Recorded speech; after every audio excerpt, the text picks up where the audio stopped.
नाज़रीन, इत्तलात ये हैं कि साबिक़ वज़ीर-ए-आज़म मियां मोहम्मद नवाज़ शरीफ का जमीयत उलमा इस्लाम फ़े के सरबराह मौलाना फजलुर रहमान से टेलीफोनिक राब्ता हुआ। उस टेलीफोनिक राब्ते में बेशुमार राबतों का भी जिक्र किया गया और उस पर साबिक़ वज़ीर-ए-आज़म की जानिब से मौलाना को एतमाद में भी लिया गया और ये इस हिकमत अमली पर इत्तफ़ाक़ किया गया है कि आइंदा की जो सियासत है और हुकूमत के ख़िलाफ़ जो महाज़ आई है वो पार्लियामेंट के अंदर ज़्यादा मजबूती से होनी चाहिए।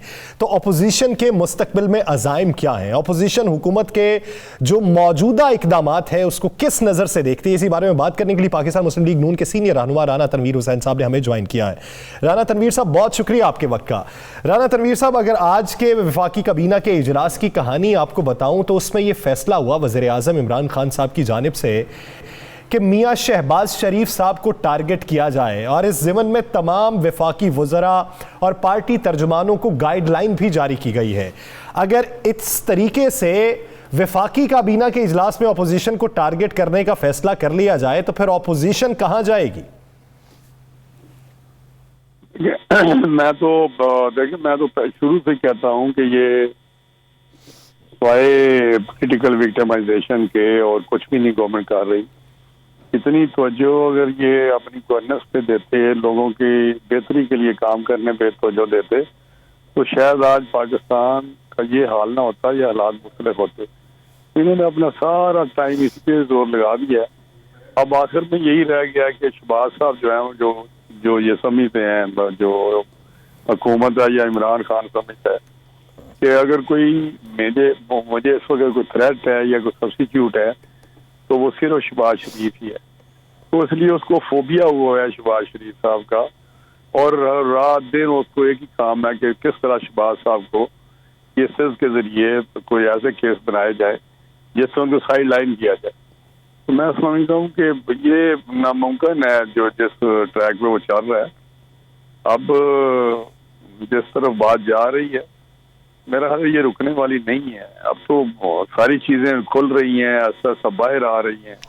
कभी आपने कहा है जिस तरफ ये बात जा रही है, जिस तरफ का क्या हवाला है ये तो बता दें।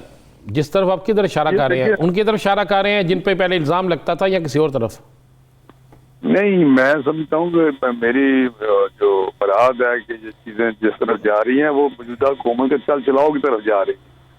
अब तो उनका चल चलाओ है और दिन ब दिन आप देखते हैं कोई ना कोई चीज ऐसी सामने आती है जैसे वो एक्सपोज हो रहे हैं।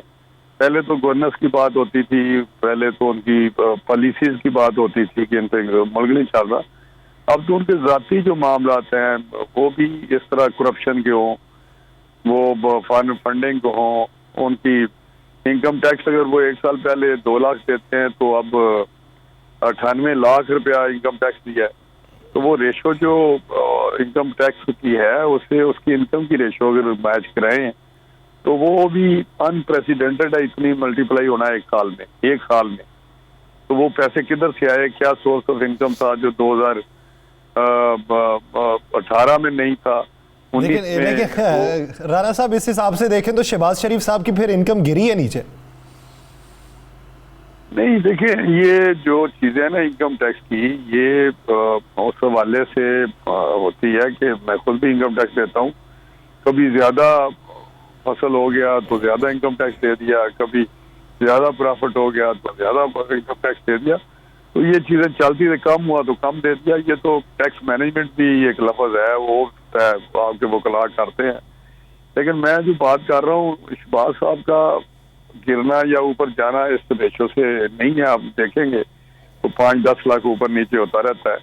लेकिन ये तो आपके बड़े करीबी साथी, आपके इत्तेहादी मौलाना फजलुर रहमान साहब, पहले वो पार्लियामेंट को मानते नहीं थे, अब अचानक उन्होंने पार्लियामेंट को मान लिया है और पार्लियामेंट के अंदर जंग लड़ने का उन्होंने कह दिया है।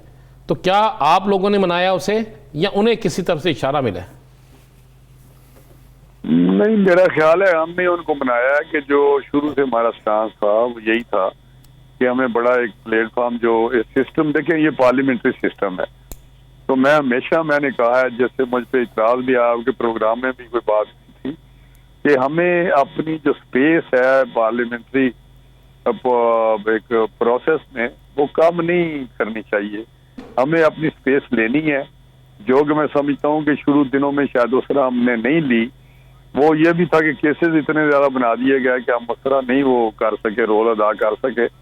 لیکن میں سمجھا ہمارے جہاں باہر ایک آئینی طور پہ ہم کر سکتے ہیں احتجاج مختلف چیزوں پہ یا حکومت کے خلاف ہم موبیلائز کر سکتے ہیں، وہاں اندر بہت ضروری ہے کہ ہم اپنے پارلیمنٹ کے اندر کام کریں اور وہاں اپنا جو ایک خوشائند بات ہے، ایک اچھا سٹیپ ہے، اچھا اقدام ہے، مثبت سوچ ہے کہ اگر پارلیمنٹ کے اندر ہی آپ حکومت کے خلاف اقدامات کریں اور آواز اٹھائیں عوام کے حق میں. رانا تنویر صاحب، آج جو رابطہ ہوا میاں نواز شریف صاحب کا اور مولانا فضل الرحمان صاحب کا، اطلاعات یہ ہیں کہ کچھ رابطوں پر میاں صاحب کی طرف سے مولانا کو اعتماد میں لیا گیا ہے. وہ رابطے کون سے ہیں؟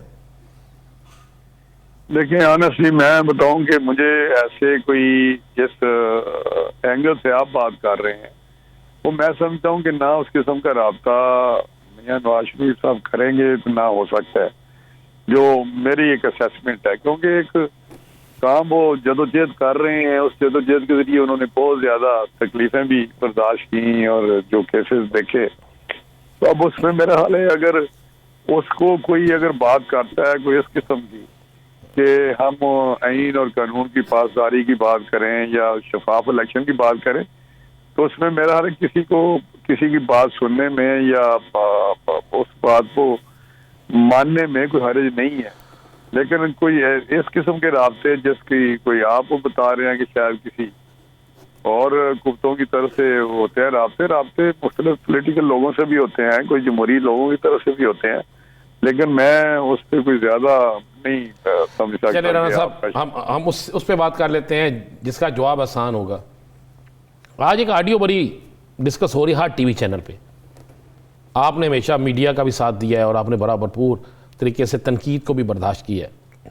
پرویز شیر صاحب کا کہنا کہ نازیبا ترین الفاظ آپ نے سن لیے تھے صحافی مظہر عباس، حسن نثار، ارشاد بٹی، ان کے حوالے سے جو کہے، تو آپ کیا سمجھتے ہیں کہ وہ اس وقت آپ کی حکومت تھی، تو کیا حکومتوں کو ایسا کرنا چاہیے؟ دیکھیں پرویز شیر صاحب جو ہے نا بڑے ایک شریف النفس آدمی، یا ان کی طبیعت بڑی سویلائز قسم کے بندے ہیں. لیکن یہ آڈیو جو چلی ہے یا ویڈیو چلی ہے مجھے اس کی ڈیٹیل کا تو نہیں پتا. واقعی رانا صاحب میں سمجھتا ہوں کہ ان لائک پرویز شیر صاحب اگر کوئی بات کی ہے. رانا صاحب، آپ ہمیں یہ پروگرام کرتے ہوئے سلاٹ میں کوئی 1.5 سال سے زیادہ کا عرصہ ہو چکا ہے اور آپ بارہا ہمارے پروگرام میں آئے ہیں اور آپ کے رانا عظیم صاحب سے قریبی تعلقات اور پرانے تعلقات بھی ہوں گے، لیکن ایک بار بھی آپ کی جانب سے ہمیں یہ نہیں کہا گیا کہ اس ٹاپک پہ آپ نے سوال کرنا ہے اور اس پہ نہیں کرنا. یعنی نہ آپ نے ہمیں ڈکٹیٹ کیا اور نہ ہمارے 23 سوالوں کے اوپر آپ کی طرف سے کبھی کوئی گلہ سننے کو ملا ہے. تو ہم آپ کے بھی ظرف کا احترام کرتے ہیں. تو اس کا مطلب کیا ہم یہ سمجھیں کہ کسی بھی پارٹی کو اپنا سپوک پرسن جو ہے وہ میڈیا میں انجیکٹ کرنے کی ضرورت ہے تبھی وہ پارٹی آگے بڑھے گی؟ نہیں، میں سمجھتا سپوکس پرسن تو ہوتے ہیں جو پارٹی پالیسیز کی یا جو لائن ہوتی ہے یا کوئی بھی کوئی چیز آتی ہے تو اس کو ایکسپلین بھی کرتے ہیں، اپنی پوزیشن واضح بھی کرتے ہیں. سپوکس پرسن ہمیشہ اداروں میں بھی ہوتے ہیں، پارٹیز میں بھی ہوتے ہیں، حکومتوں کے بھی ہوتے ہیں.